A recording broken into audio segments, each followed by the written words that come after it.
اللہ الرحمن الرحیم۔ نور الانوار صفحہ نمبر 42۔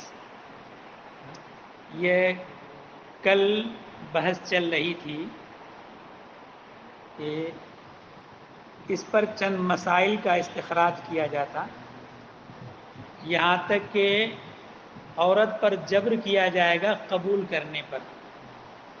یہ تفریح ہے اس کے ادا ہونے کی، یعنی غیر کے غلام کو مہر ٹھہرا کر نکاح کر لیا، بعد میں شوہر نے اس غیر سے وہ غلام خرید لیا اور خریدنے کے بعد عورت کو سپرد کیا، اور عورت کو لینے پر مجبور کیا جائے گا کہ تم وہ غلام لو مہر میں۔ عورت انکار نہیں کر سکتی کہ میں یہ غلام نہیں لیتی، تو جبر کیا جائے گا۔ کیوں؟ قبول کرنے پر، اس لیے کہ وہ ادا ہے، کہ جس چیز کو مہر قرار دیا تھا بعین ہی وہی چیز عورت کو سپرد کی جا رہی ہے۔ تو ای تجبر المرأۃ علی قبول ذلک العبد الممہور بعد التسلیم، وہ غلام جس کو مہر قرار دیا گیا اس کو قبول کرنے پر عورت پر جبر کیا جائے گا تسلیم کرنے کے بعد۔ وہو من علامت کونہ ادا، یہ اس کے ادا ہونے کی علامت ہے۔ وہذا بخلاف ما اذا باع عبدا واستحق العبد، یہ برخلاف ہے اس مسئلے کے کہ جس نے غلام بیچا کوئی اور اس غلام پر استحقاق ثابت ہو گیا۔ کیا مطلب؟ کسی آدمی نے کہا کہ میں نے یہ غلام تمہارے ہاتھ 1000 درہم میں بیچا، ایجاب و قبول ہو گیا۔ ایجاب و قبول ہو جانے کے بعد ایک تیسرا فریق آ کر کہتا ہے کہ یہ غلام میرا ہے، اور اس نے گواہوں سے ثابت بھی کر دیا، تو اس غلام پر استحقاق کسی تیسرے کا ثابت ہو گیا۔ ٹھیک ہے، ثابت ہو جانے کے بعد اب اس بائع نے اس تیسرے سے غلام خرید لیا۔ خرید لینے کے بعد جو مشتری ہے اس بائع سے اس غلام کو خریدا تھا، وہ مشتری یہ دعویٰ نہیں کر سکتا کہ غلام تم میرے سپرد کرو، اور وہاں یہ تھا کہ عورت پر جبر کیا تھا کہ تم کو لینا پڑے گا، ہے نا، اور یہاں بائع پر جبر نہیں کیا جا سکتا کہ تم کو یہ غلام دینا پڑے گا خریدنے کے بعد۔ کیوں؟ تو کہا کہ مسئلہ یہ ہے کہ جب غیر کے غلام کو اس نے بیچ لیا، ایجاب و قبول ہو گیا۔ غیر کے ملک کو اگر کوئی آدمی بیچ لے تو وہ بیع موقوف رہتا ہے مالک کی اجازت پر۔ مالک اگر بیع کو جائز کر دے تو جائز، اور بیع کو فسخ کر دے تو فسخ۔ اور یہاں مسئلہ دائرہ میں مالک نے بیع کو جائز کیا نہیں، جبھی اس بائع کو اس سے خریدنا پڑا۔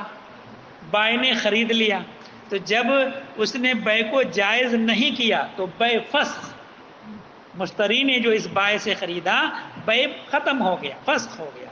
اور فسخ ہو جانے کے بعد اب اس نے جو خرید لیا اس تیسرے آدمی سے، تو اب یہ بائع مالک ہو گیا۔ اب مشتری یہ نہیں کہہ سکتا کہ غلام دو، کیونکہ وہ بیع ختم ہو چکا ہے، فسخ ہو چکا ہے۔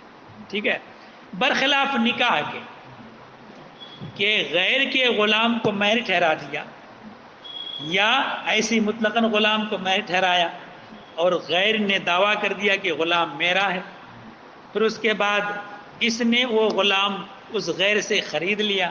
خریدنے کے بعد عورت کو اگر دے تو عورت کو لینا ہی پڑے گا۔ کیوں؟ اس لیے کہ اس آدمی کے استحقاق غیر سے نکاح فاسد نہیں ہوتا، نکاح فسخ نہیں ہوتا۔ اگر جس کو مہر قرار دیا ہے اس پر غیر کا استحقاق ثابت بھی ہو جائے تب بھی نکاح ختم نہیں ہوتا، یہاں تک کہ اگر مہر کی نفی کر دی جائے تب بھی نکاح فسخ نہیں ہوتا، ختم نہیں ہوتا۔ یہ کہہ دیا کہ میں نے تجھ سے نکاح کیا بغیر مہر کے، تب بھی نکاح منعقد ہو جائے گا۔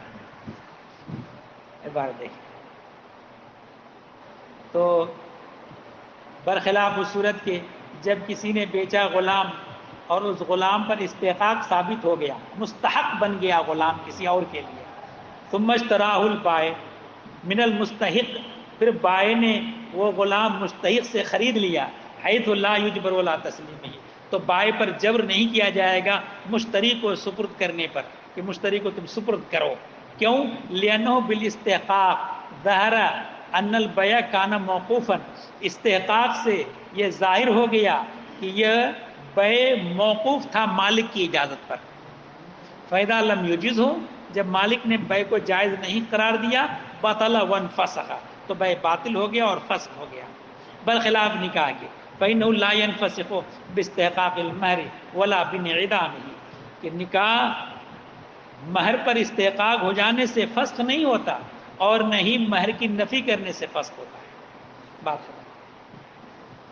وَيَنْفُذُ اعتاقه فِيهِ دُونَ اعتاقها، جب شوہر نے اس غیر سے غلام خرید لیا تو غلام خرید لینے کے بعد اب اگر عورت نے اس غلام کو آزاد کیا تو آزاد نہیں ہوگا، اور شوہر نے آزاد کر دیا تو آزاد ہو جائے گا غلام. تو اس کا شوہر کا اعتاق نافذ ہو جائے گا اس غلام میں، دون اعتاقہا، عورت کا اعتاق نافذ نہیں ہوگا. یہ تفریح ہے اس کے شبیب القضاء ہونے کی، یعنی ینفذ اعتاق الزوج، شوہر کا اعتاق نافذ ہو جائے گا اس غلام کے تعلق سے، اس غلام کو آزاد کرنا شوہر کا نافذ ہو جائے گا تسلیم سے پہلے، عورت کو سپرد کرنے سے پہلے. کیوں؟ لأن المرأة لا تملكه الا اذا سلم الیها، کہ عورت مالک نہیں ہوگی جب تک کہ اس کو سپرد نہ کر دیا جائے. جب تک سپرد نہیں کیا ہے شوہر مالک ہے. فقبل التسلیم ہوا ملک الزوج، تو سپرد کرنے سے پہلے شوہر کی ملک ہے. کما ان قبل الشراء کان ملک للغیر، جس طرح کہ خریدنے سے پہلے غیر کے لیے ملک تھا وہ، تو خریدنے کے بعد شوہر کی ملک بن گیا. ولما کانت، یہ شبیب القضاء کہہ دیا ہے، در حقیقت یہ عدم ملک پر مبنی ہے نا. یعنی گویا کہ جب شوہر نے خریدا تو شوہر کے خریدنے سے اب عورت مالک نہیں بنی. ابھی جب عورت مالک نہیں بنی تو اس کا ملک ابھی اس کا عتق نافذ نہیں ہوگا. عدم ملک پر متفق ہے، اور عدم ملک ہی وہ مشابہ قضا ہے، کیونکہ قضا ابھی نفل کو پھیرنا ہوتا ہے کسی ادا کی طرف، تو وہاں جو ہے گویا کہ اسی غلام کو دینا شوہر پر واجب ابھی نہیں ہے. نکاح کے بعد، نکاح کے بعد بینی وہی غلام شوہر پر واجب نہیں کہ وہ غلام خرید کر کے عورت کو دے ہی. اسی پر آپ ہوا، ہاں اسی پر آپ، کیونکہ مل کے گئے وہ انکار کر دے کہ سب میں نہیں بیچتا، کیا کرے گا. یہاں پہ تو ہے کہ اس نے خرید بھی لیا، اس کے بعد ہے مطلب ہاں خرید لیا، تو خرید لینے پر یہاں پھر بھی اس پر جبر، وہ تو الگ بحث ہے، یہاں وہ بحث نہیں چھیڑی ہے، لیکن ہے کہ ابھی بھی جبر اس پر نہیں ہو سکتا، کیونکہ تبدل ملک تبدل عین کو واجب کرتا ہے. تو گویا کہ من وجن وہ بدل گیا ہے نا. یہ جو جس صفت پر پہلے تھا نکاح کے وقت اس صفت پر برقرار نہیں ہے، اس لیے عورت کا اس پر جبر نہیں ہو سکتا.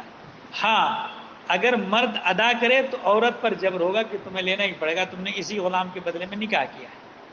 یہاں پہ جو کی جا رہی ہے ہاں تبدل عین ہو گیا، کیا چیز؟ عورت پر پھر جبر جو ہو رہا ہے ہاں تبدل میں سے تبدل مگر چونکہ یہ ادا ہے، وہ ادا ہے تو ادا کی بنیاد پر وہ جبر ہوگا. اچھا چلیے،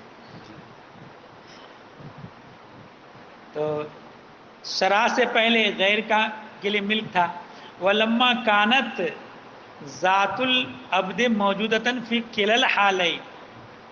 اب ایک سوال مقدر کا جواب یہ رہا کہ جناب اس کو ادا شبیب القضاء کیوں کہا؟ تو تو کہا کہ ذات عبد موجود ہے دونوں حالتوں میں، اور وصف مملوکیت متغیر ہے، دونوں ہیں، تو اس لیے اس کو ادا سبیب القضاء قرار دیا گیا، قضا سبیب الادا قرار نہیں دیا گیا، جانب ذات اور اصل کی رعایت کرتے ہوئے، ذات اور اصل کا اعتبار کرتے ہوئے بات ختم۔ جب فارغ ہو گئے ادا کے انواع کے بیان سے تو شروع کیا قضا کی تقسیم کا بیان، تو فرمایا قضا کی چند قسمیں ہیں، قضا کی بھی، قضا بمثل معقول وقضا بمثل غیر معقول وما ہوا فی معنی الادا۔ اس تقسیم میں بھی مسامحت ہے، کیونکہ ما ہوا فی معنی الادا یا تو مثل معقول یا مثل غیر معقول ہے نا، یا تو مماثلت معقول ہوگی یا مماثلت معقول نہیں ہوگی، اس کی یا تو اس میں ہوگا یا اس میں ہوگا، تو اقسام میں تباین تو ہوا نہیں، تو اس لیے کہا کہ اس تقسیم میں بھی مسامحت ہے۔ فَكَأَنَّهُ قِيلَ، تو گویا کہ کہا گیا کہ قضا کی اولاً چند قسمیں ہیں، قضائے محض اور وہ جو قضائے محض، اور ایک وہ جو ادا کے معنی میں، قضاء فی معنی الادا۔ پھر قضائے محض کی دو قسمیں، بمثل معقول و مثل غیر معقول۔ یعنی ایسا مانا لو کہ جو اس کے مقابلے میں آئے پھر اس کی یہ قسمیں قرار دیں۔ ہاں، تو دو قسمیں ہو گئیں، قضائے محض اور قضائے محض، وہو اما بمثل معقول او بمثل غیر معقول، وہ یا تو مثل معقول سے ہو یا مثل غیر معقول سے۔ پھر اور دوسری قسم قضا فی معنی الادا، وَيُوْنَا بِالْقَضَاءِ الْمَحْضِ، قضائے محض سے مراد وہ کہ ما لا یکون فیہ معنی الاداء اصلا لا حقیقتا ولا حکما، کہ جس میں ادا کا معنی اصلاً ہو ہی نہیں، نہ حقیقتاً ہو اور نہ حکماً۔ وما و بما ہوا فی معنی الاداء، اور اس سے مراد جو ادا کے معنی میں ہو وہ اس کے برخلاف ہے، یعنی جس کے اندر من وجہ ادا کا معنی پا لیا جاتا ہے۔ والمراد مثل المعقول، مثل معقول سے مراد یہ ہے کہ اس کا اس کے یعنی ادا میں جس کو کیا جاتا اس مثل کا اس شے کے لیے مماثل ہونا عقلاً مدرک ہو، یعنی عقل ادراک کر لے اس کی مماثلت کو۔ تو کہا کہ والمراد بمثل معقول، مثل معقول سے مراد یہ ہے کہ اس کی مماثلت عقل سے مدرک ہو جائے، قطع نظر کرتے ہوئے ورود شرع سے، کہ شرط وارد ہو یا نہ ہو مگر عقل بتائے گی کہ یہ اس کا مثل ہے۔ وہ بغیر المعقول، اور غیر معقول سے اللہ تدرک المماثلۃ الا شرعا، کہ مماثل ہونا اس کا اس کے مماثل ہونا مدرک نہ ہو مگر شرعاً ہی۔ یہاں غیر معقول سے یہ مراد نہیں ہے کہ عقل اس کی مماثلت سے انکار کر دے، یہ مراد نہیں ہے کہ عقل اس کی مماثلت کے درک سے قاصر ہے، نہیں سمجھ پا رہی ہے عقل، ہے نا، لیکن عقل اس کی مماثلت کو ناجائز قرار نہیں دے رہی، یعنی عقل اتنی بات جائز قرار دے رہی ہے کہ یہ بظاہر اس کا مثل نہیں مگر ایسا ہو سکتا ہے کہ شارع حکم میں دونوں کو جمع کر دے اور مثل قرار دے دے۔ وَيَكُونُ الْعَقْلُ قَاصِرًا عَنْ دَرْكِ كَيْفِيَتِهِ، اس کی کیفیت کے ادراک سے عقل قاصر ہو، لا ان العقل يناقض، یہ مطلب نہیں ہے کہ عقل اس کا مناقض ہے۔ وَهَذَا الْقَضَاءُ، یہ جو قضا کی قسم ہے، قضا بمثل غیر معقول، لا بد فیہ من سبب جدید بالاتفاق، اس کے لیے سبب جدید بالاتفاق ضروری ہے۔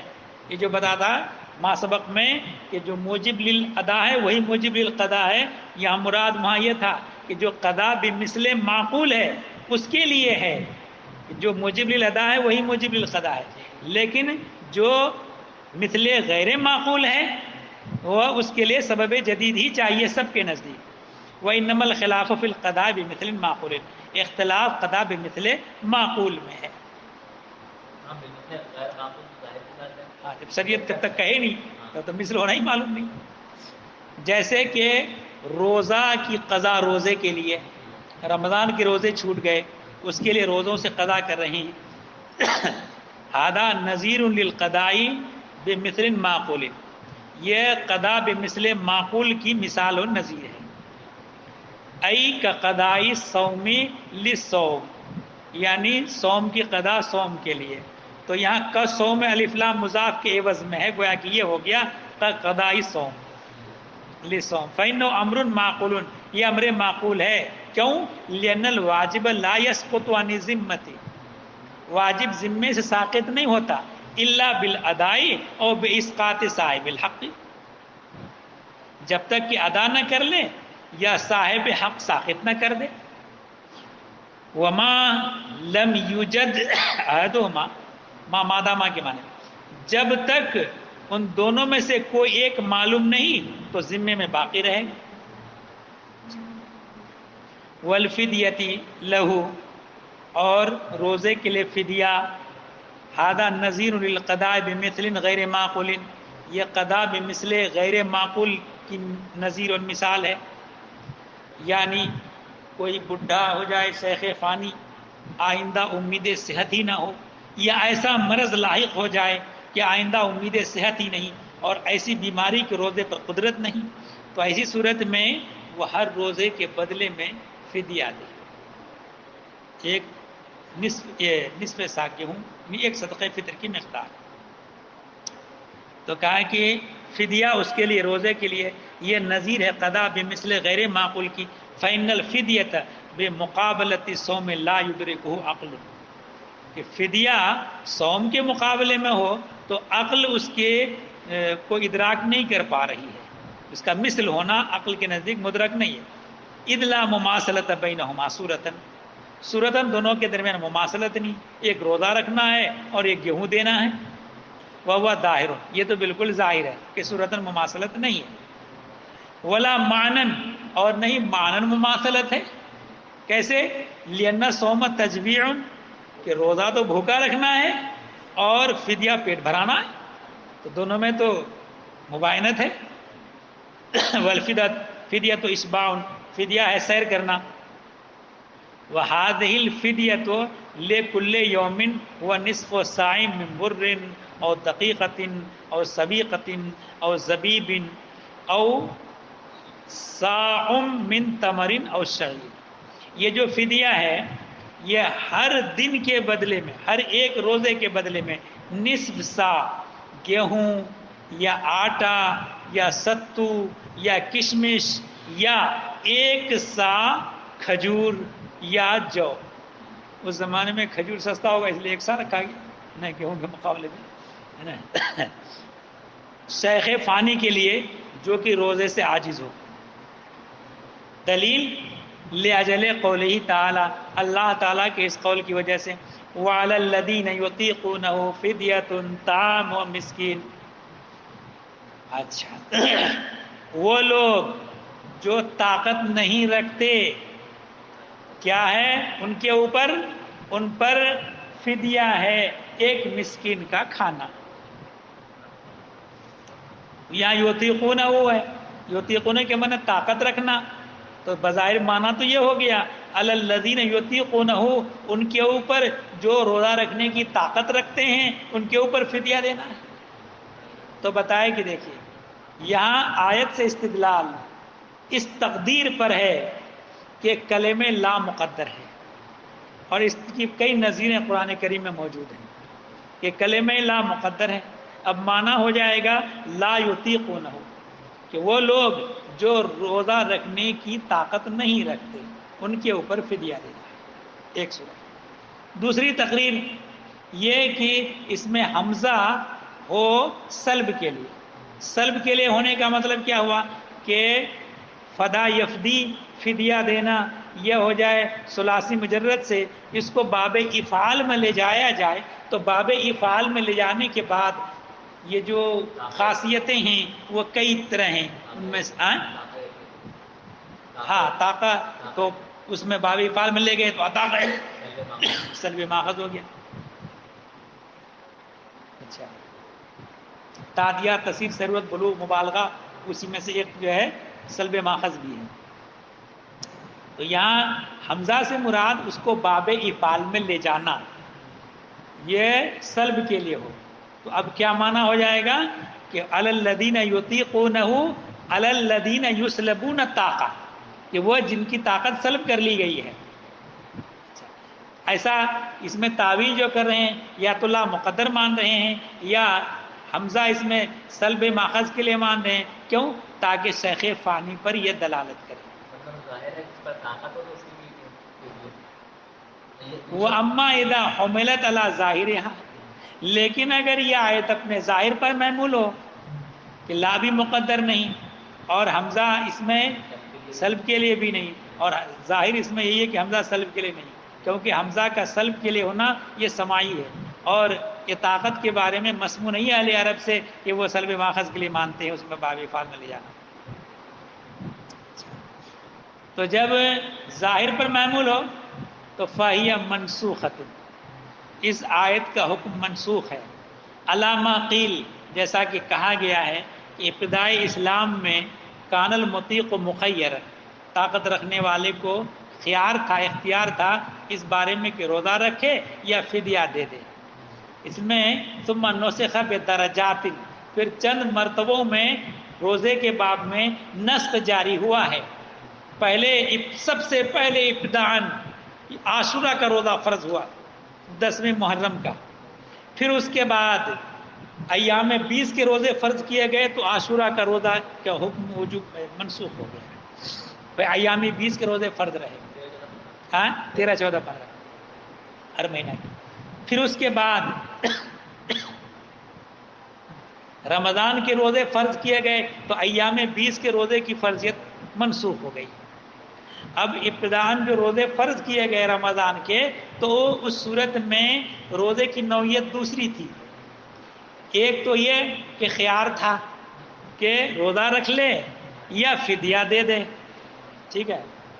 روزہ رکھنے میں بھی یہ تھا کہ آدمی روزہ رکھے، اور روزہ بڑا لمبا تھا، غروب آفتاب سے لے کر عشاء کی نماز پڑھنے تک کھانے پینے کا تھا.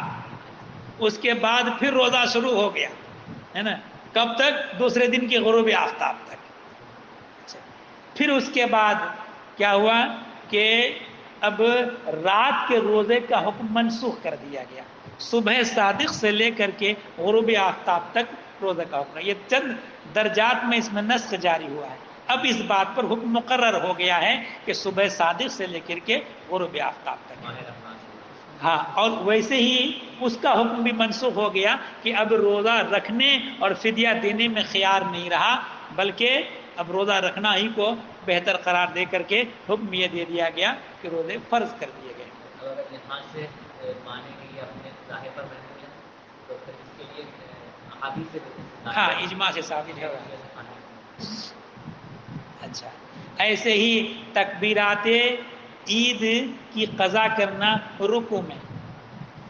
کوئی آدمی عید کی نماز میں تاخیر سے آیا، امام رکوع میں چلا گیا، اب جو آیا وہ اللہ اکبر تکبیر تحریمہ جو کہے گا تو کھڑے ہو کر کہے گا.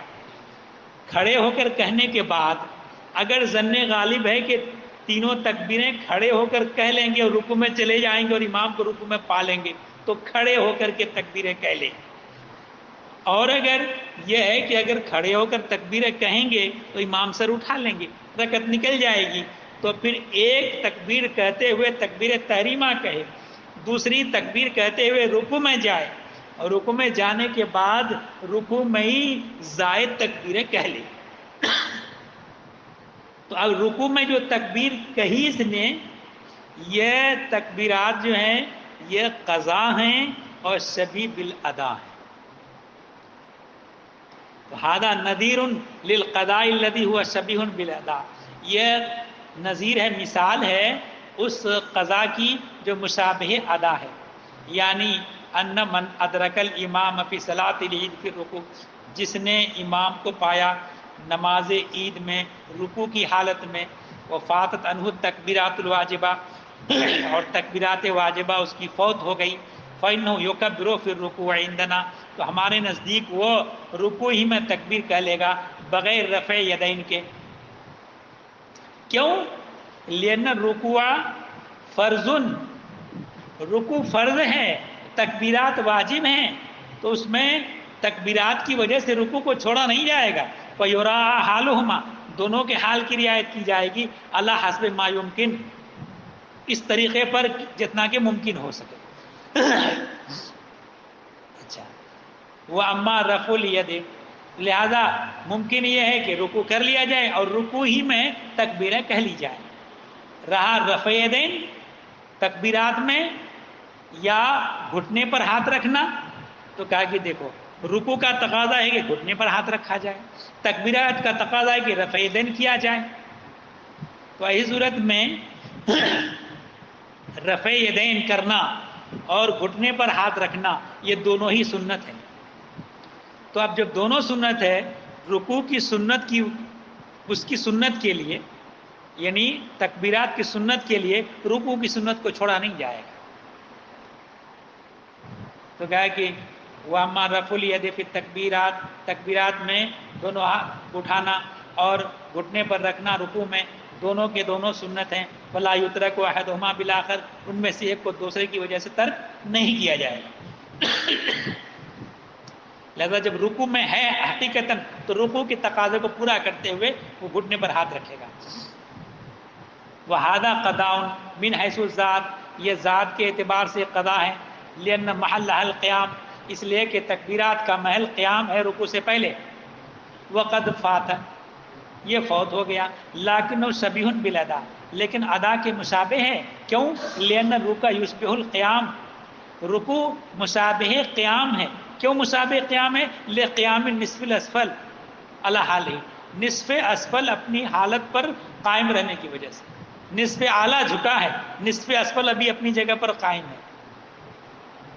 وَلِأَنَّ، اسی وجہ سے، چونکہ نصف اسفل قائم ہے، اسی وجہ سے من ادرک الامام فی الرکوع، جس نے امام کو رکوع میں پایا، آیا کوئی آدمی اور امام رکوع میں ہے، تکبیر تحریمہ کہہ لیا، دوسری تکبیر کہتے رکوع میں چلا گیا، فقد ادرک الرکعۃ مع جمیع اجزائها من القیام والقراءۃ تقدیرا، تو اس نے رکعت پالی، اس رکعت کے تمام اجزاء جیسے کہ قیام، قرات وغیرہ سب کے ساتھ، تقدیرا، حقیقتاً تو نہیں ملا لیکن حکماً ملا کہ شریعت نے حکم دے دیا اس کو پانے کا۔ اچھا، تو جب ایسا ہے تو اب تکبیرات کے بارے میں احتیاط اس میں ہے کہ ان یؤتی بہا، کہ تکبیرات کو رکوع میں ادا کر لیا جائے، جب کہ رکوع کو من وجہ حکم قیام ہے، فی ہے اس میں رکوع میں۔ وعند ابی یوسف لا تقضی هذه تکبیرات فی الرکوع، امام ابو یوسف کے نزدیک یہ تکبیرات رکوع میں قضا نہیں کی جائے گی۔ کیوں؟ لأنه قد فات محلها، کیونکہ اس کا محل ان کا فوت ہو گیا۔ جس طرح سے کہ قضا نہیں کی جاتی ہے قرات کی اور قنوت کی، اس میں قرات کی یعنی بھول کر رکوع میں چلے گئے تو آپ ضم صورت نہیں کریں گے رکوع میں، یا اس میں وتر کی نماز میں بھول کر اگر چلے گئے رکوع میں تو رکوع میں دعائے قنوت نہیں پڑھیں گے۔ بات ختم۔ ووجوب الفدیۃ فی الصلاۃ، وجوب الفدیۃ فی الصلاۃ للاحتیاط، نماز میں فدیہ کا وجوب احتیاط کی وجہ سے ہے۔ یہ جواب ہے ایک سوال مقدر کا۔ سوال کی تقریر اس طرح ہے کہ ان الفدیۃ فی الصلاۃ لشیخ الفانی، فدیہ نماز میں شیخ فانی کے لیے جب ثابت ہے نص سے،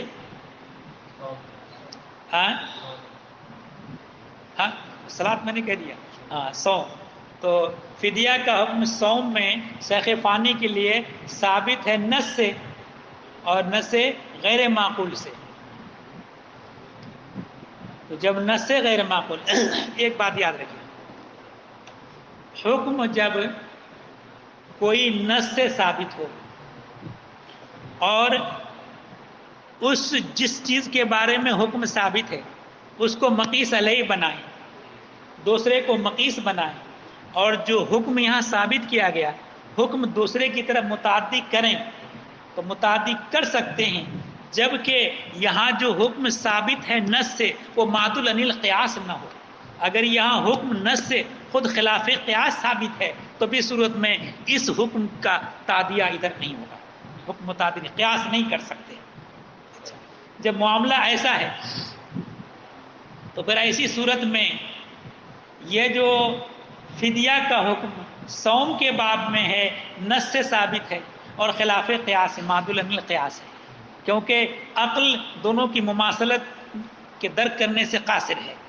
جب مماثلت نہیں ہے تو معدول عن القیاس، جب معدول عن القیاس ہے تو پھر اس صورت میں مورد نص پر یہ منحصر رہنا چاہیے، اور آپ نے اس کا حکم متعدی کر دیا ہے نماز کی طرف کہ اگر کسی نے نماز ادا نہیں کی آخر عمر میں اور بیماری کی وجہ سے اور موت واقعی اس نے وصیت کر دی تھی کہ میرے مال سے فدیہ ادا کر دینا، تو فدیہ ادا کر دیا جائے تو اس صورت میں فدیہ ادا کرنا واجب ہے۔ تو آپ نے حکم وجوب کو باب صوم سے متعدی کر دیا باب صلاۃ کی طرف، حالانکہ معدول عن القیاس سے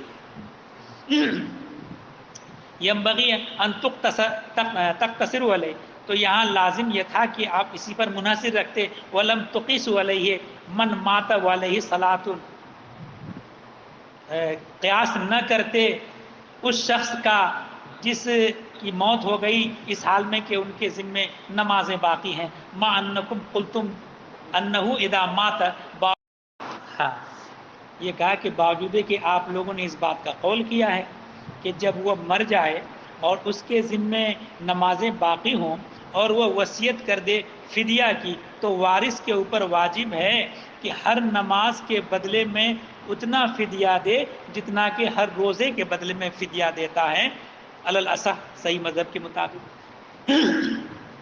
فاجاب، تو جواب دیا مصنف نے کہ بأن وجوب الفدیتی فی قضاء الصلاۃ للاحتیاط، کہ فدیہ کا وجوب قضائے نماز کے مسئلے میں یہ احتیاط کے پیش نظر ہے، قیاس کی وجہ سے نہیں ہے کہ روزہ والے فدیے پر ہم نے نماز والے فدیے کا قیاس کیا ہو، ایسا نہیں ہے، بلکہ احتیاط کے پیش نظر ہے، کیونکہ نماز بھی عبادت بدنی اور صوم بھی عبادت بدنی، تو صوم میں جب فدیہ کفایت کر جاتا ہے تو امید یہ ہے کہ نماز کے بارے میں بھی فدیہ کفایت کر جائے گا، تو اس احتیاط کے پیش نظر وجوب کا حکم دیا گیا۔ وذالک لأن النص صوم، اچھا یہ احتیاط کیوں کیا گیا؟ تو کہا کہ اس لیے کہ صوم کے بارے میں جو نص وارد ہے یحتمل ان یکون مخصوصا بالصوم، یہ بھی احتمال ہے کہ صوم کے ساتھ خاص ہو، وہ یحتمل، اور احتمال یہ رکھتا ہے کہ معلول ہو ایسی علت سے جو کہ عام ہو اور نماز میں بھی پائی جاتی ہو، ایک احتمال ہے، اور وہ کیا ہے؟ عاجز ہو جانا، جس طرح سے وہ عاجز ہو گیا روزے سے ویسے عاجز ہو گیا نماز سے۔ والصلاۃ نظیر الصوم، اور نماز روزے کی نظیر ہے، کس چیز میں؟ عبادت بدنی ہونے میں، بلکہ اہم ہے اس سے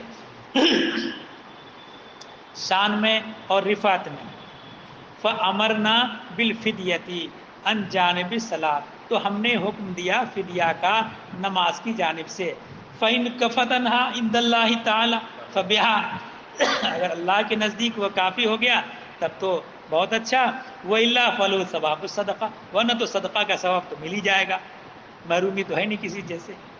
وَلِهَذَا قَالَ محمد، اسی وجہ سے امام محمد نے زیادات میں فرمایا ہے، کیا فرمایا؟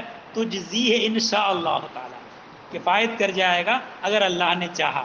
اور مسائل قیاسیہ کا تعلق مشیت سے نہیں ہوتا، وہ تو حکم ظاہر کر دیا جاتا ہے کہ قیاس سے حکم ثابت ہو رہا ہے، حد تو کبھی بھی کما اذا تطوع، جیسا کہ کوئی وارث اگر نفلی طور پر صوم کی قضا میں بغیر وصیت کے وہ فدیہ دے دے، مثال کے طور پر کسی آدمی کے روزے چھوٹ جائیں اور آخر عمر میں وارث کو وصیت نہ کرے، بغیر وصیت کے وارث اپنے مورث کی طرف سے ان روزوں کا فدیہ دے دے تو امید قبول ہے، انشاءاللہ تعالی.